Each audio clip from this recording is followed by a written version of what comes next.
Evening, কেমন আছো তোমরা সবাই? আশা করি তোমরা সবাই ভালো আছো। আর আমি এখন খুব ভালো আছি। মেনকা মন্ডল চ্যানেলে তোমাদের অনেক অনেক স্বাগত আর অনেক অনেক ওয়েলকাম। আবার একটা নতুন ভিডিওর সঙ্গে তোমাদের স্বাগত। আর এখন কটা বাজে জানো? এখন বাজে হচ্ছে 6:37। আর আমি 6:37 থেকে এখন ভিডিওটা স্টার্ট করছি। আর ভিডিওর টাইটেল আর থাম্বনেল দেখে অবশ্যই তোমরা বুঝতে পেরেছো কোন টপিকের ওপর আমি আজকে ভিডিও বানাবো। তো অবশ্যই তোমরা সঙ্গে থাকো আর দেখতে থাকো। আর আরেকটা কথা, ভিডিওটা কিন্তু পুরোটা দেখো আর না কেটে। কাটলে কিন্তু খুব রাগ করবো। না কেটে পুরো ভিডিওটা একদম দেখো তোমরা, ঠিক আছে? তো চলো, কথাটা বেশি হয়ে যাচ্ছে না? বেশি বলছি কথাটা, সত্যি বেশি বকি একটু, তাই না বলো? আমি একটু বেশি বকি না মনে হচ্ছে?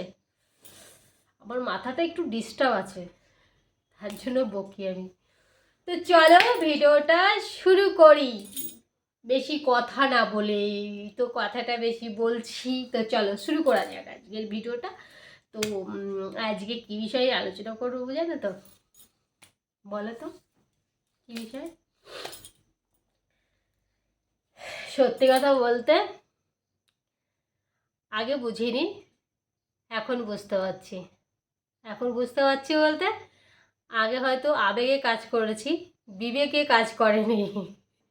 মানে তখন এই আবেগটা কাজ করেছে, কিন্তু এই বিবেকটাই কাজ করেনি।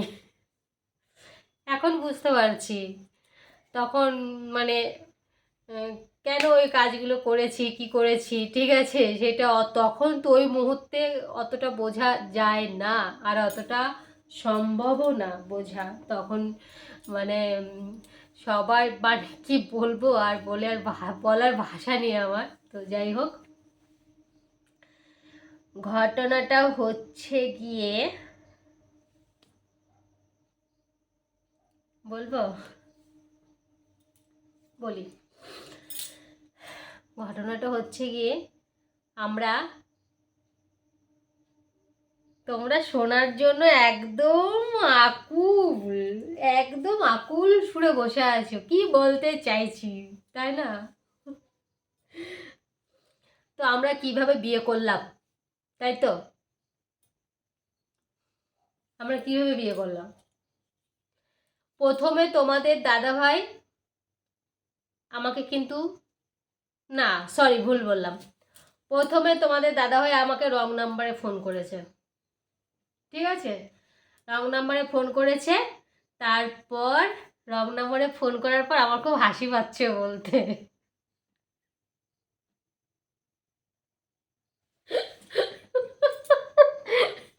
এত হাসি পাচ্ছে না কি বলবো। প্রথমে তো না হাসলে হবে না, ভিডিওটা তাহলে অনেক বড় হয়ে যাবে। তো প্রথমে তোমাদের দাদাভাই আমাকে রং নাম্বারে ফোন করেছে, ফোন করে বলছে হ্যালো। আমি বলছি কে? আমি না তখন রং নাম্বারে ফোন ধরতাম না, আর তখন ছোট্ট একটু ফোন ছিল আমার। তো তখন আমি কিসে পড়ি? তখন আমি 9, না, হ্যাঁ, তখন আমি মাধ্যমিক দিয়ে দিয়েছি, ঠিক আছে? 11-এ ভর্তি হয়েছি তখন। তো আমাকে ফোন করেছে, নিয়ে পর আমি বলছি হ্যালো। বলছে আমি বলছি কে? বলছে আমাকে চিনতে পারছো না? আমি তোমাদের রিলেটিভ হই। তা আমি আর চিনতে পারছি না কে কে। ওই নিয়ে একদিন দুদিন কথা বলতে নিয়ে পরে হুম, আমি বলেছিলাম ঠিক আছে তাহলে একদিন এসো দেখি তোমাকে। তো দেখেছিলাম। তো আমি আমি একা যাইনি, আমি আর আমার মা গেছিলাম দেখতে। আমি আর আমার মা গেছিলাম দেখতে।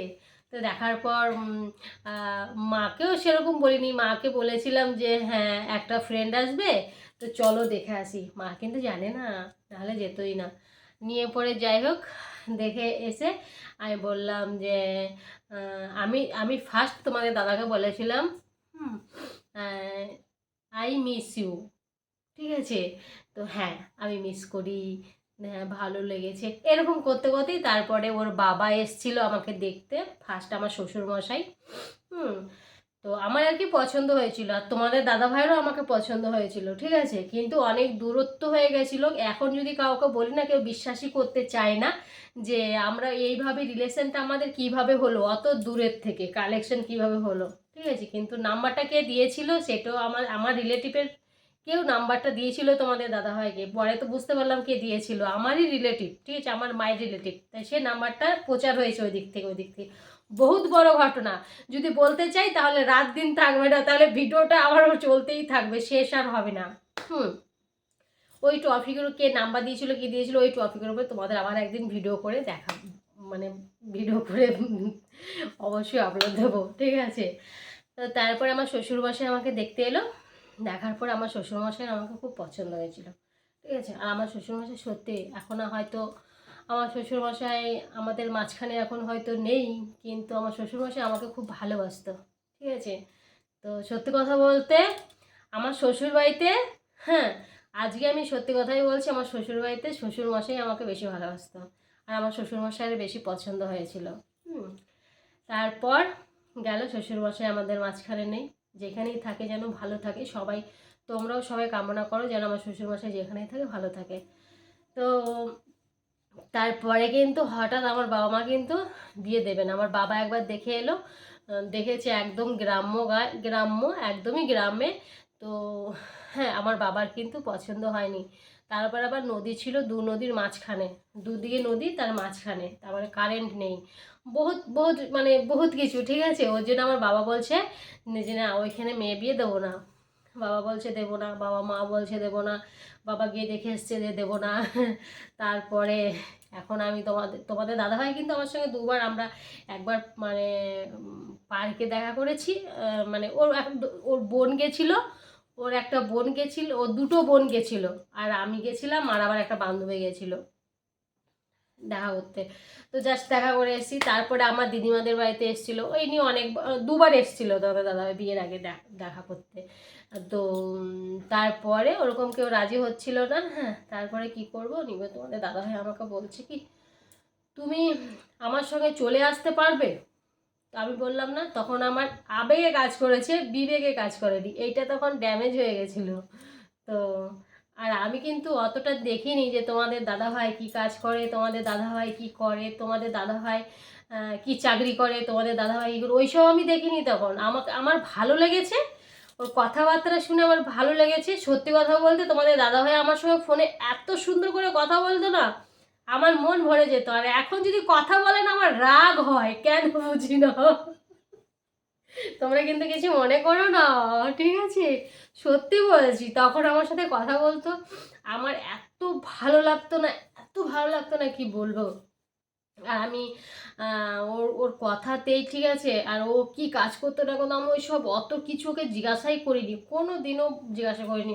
ও থাকলেও হয়তো তোমাদের জিজ্ঞাসা, মানে ওর সামনে কোনো, ওর ফোনে আমি কখনোই জিজ্ঞাসা করিনি যে তুমি কি কাজ করো।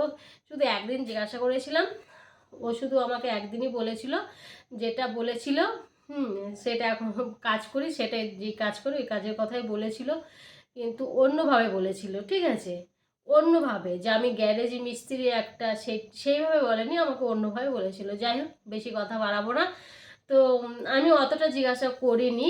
তো কিন্তু আমার কথাতে ওকে ভালো লেগেছিলো, আর আমাকে বলেছিল তুমি আমার সঙ্গে চলে আসতে পারবে। তো তখন আমি ওর সঙ্গে চলে গেছিলাম, ঠিক আছে। এবার বুঝতেই পারছো, কেউ যদি বাইরে থেকে পালিয়ে গিয়ে বিয়ে করে, সেই বিয়েটা কিন্তু কেউ মানে না, ঠিক আছে, মানে না বলতে সেই বিয়ের কোনো মাইনে দেয় না, কেউ মান দেয় না, অনেক জায়গায় দেয় আবার অনেক জায়গায় দেয় না। তো সেরকম হয়েছে আমাদেরটা, পরে হয়তো আস্তে আস্তে আস্তে আস্তে সব ঠিক হয়ে গেছে, কিন্তু শ্বশুর বাড়িতেও সব মোটামুটি ঠিক হয়ে গেছে। আর যেখানে আমার শ্বশুর বাড়ি সেখানে সত্যি করেই থাকা সম্ভব না, ওইখানে থাকলে ছেলেও মানুষ হতো না, তার জন্য তোমাদের দাদাভাইকে একদম নিয়ে এসেছি আমাদের এখানে দুর্গাপুরে, ঠিক আছে। তো যাই হোক এই হচ্ছে ব্যাপার, মানে বললাম না যে কিভাবে বিয়ে করলাম। তো বিয়ের পরে তোমাদের দাদাভাই তো ওইখানে থাকতো না, তোমাদের দাদাভাই মামার বাড়ির দিকে, মামার বাড়ি যেখানে মামার বাড়ি ওদের আর কি, তোমাদের দাদাভাই যেখানে মামার বাড়ি আমার বরের আর কি, ওইখানে ওর দোকান ছিল, ওইখানে থাকতো, ওইখানেই থাকতো।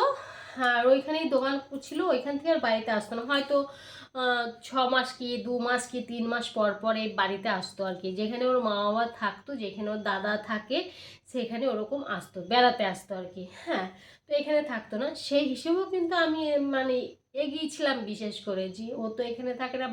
আমার বাবা বলছিল যে ওর এদিকে মানে পরিবেশটাও মানে মোটামুটি ভালো লাগেনি আমার, আর আমার জায়গাটা ভালো লাগেনি। হ্যাঁ, তো ওর জন্য বাবা এগোচ্ছিল না মোটা, যে আমার একটাই মেয়ে ওখানে দেবো। তো বাবার তো কথা শুনিনি আমি, আমার ভালো লেগেছে, আমাকে তো বিয়ে করতেই হবে, তাই না বলো? তো তার জন্য তো ওই কারণেই ওইভাবেই আমাদের বিয়ে হয়েছে।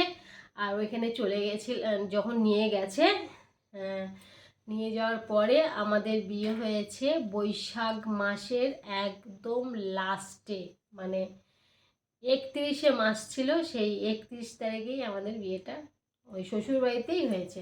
ঠিক আছে, আর কি খুব যে মানে যেরকম হয় আর কি, বুঝতেই পারছো, যেরকম মানে নর্মাল যেরকম একটা বিয়ে হয়, যে খুব হাই ফাই সাজুগুজুর আমার স্বপ্নটা সারা জীবন থেকে যাবে। যে এখন যে দেখি বিয়ের মেয়েরা বিয়ে মানে মানে সাজগোজটা কত সুন্দর করে বসে বিয়ের পিঁড়িতে, তো ওই সব দেখে আমার, আর যখন না মানে কোনো বিয়ে বাড়িতে যদি কোনো বাজনা বাজনা, তখন আমার বেশি মন খারাপ হয়। কেন বলো তো, আমার অনেক স্বপ্ন ছিল, সেই স্বপ্নটা ভেঙে চুর চুর চুর চুর চুর চুর হয়ে গেছে। তো তাও কিন্তু মুখে আমার হাসি আছেই, ভেতরে ব্যথা থাকলে কি হবে, মুখে আমার হাসি সবসময়তেই আছে, শুধু তোমাদের জন্য, তোমাদের ভালোবাসায়। তো যাই হোক, জানি না আমি মানে ভুল করেছি না খারাপ করেছি, তো অবশ্যই তোমরা কমেন্ট করে জানাবে যে তোমার দাদাভাইকে বিয়ে করে আমি কি খারাপ করেছি নাকি। তোমাদের দাদাভাই ক্যামেরার সামনে হয়তো আসতে চায় না, কিন্তু যেটুকু করি আমিই করি, তো তোমাদের দাদাভাই চট করে ক্যামেরার সামনে আসতে চায় না। ওই যেটুকু আমি আনি মানে জোর জবরদস্তি, ও কখনোই সব মানে মানে আসতেই চায় না, জানি না কেন, তো আসতে চায় না। চেষ্টা করি অনেক, আর চেষ্টা করব তোমাদের দাদাভাইকে ক্যামেরার সামনে আনার। তো সেই দিনও তোমাদের কিছু কিছু শেয়ার করব। হুম, সত্যি কথা বলতে ভালোবাসে, আমাকে অনেক ভালোবাসে। ঠিক আছে, অনেক ভালোবাসে বলেই আমি ওর কথা মতনই বাড়ি থেকে বেরিয়ে এসেছিলাম। অনেকটাই ভালোবাসে বলে বেরিয়ে এসেছিলাম, তাই তো বলো? যদি ভালো না বাসো তাহলে একটা আনকমন ছেলে, 6 মাস হয়েছে চিনেছি। হ্যাঁ, 6 মাস হয়েছিল, তোমাদের তো বলাই হয়নি। ওর সাথে পরিচয় হয়েছিল 6 মাস, 6 মাস পরে আমাদের বিয়ে হয়েছে। তো তোমরা বুঝতে পারছো 6 মাসের পরিচয়। হ্যাঁ, তার তার কথা শুনে আমার ভালো লেগেছে, তার কথা শুনে আমি তার হাত ধরে চলে এসেছি। কত মানে কতটা বিশ্বাস ছিল তার প্রতি, বুঝতে পেরেছো? কতটা বিশ্বাস থাকলে সে মানে এখনকার রিলেশন 3 বছর 4 বছর 5 বছর হয়ে যায়, তারপরে একজনের রিলেশনটা তারপরে বুঝতে টাইম লাগে। কিন্তু আমি দেখো 6 মাসের রিলেশনে ও আমাকে যখনই বলেছে তুমি আমার সঙ্গে চলে আসতে পারবে, তখনই কিন্তু ওর হাত ধরে আমি চলে এসেছি।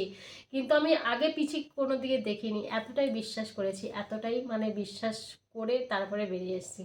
তাহলে বুঝতে পারছো, আমাকে ভালোবাসে গো, অনেকটাই ভালোবাসে আমাকে, বলে বোঝাতে পারবো না, অনেকটা ভালোবাসে, চোখে হারায়।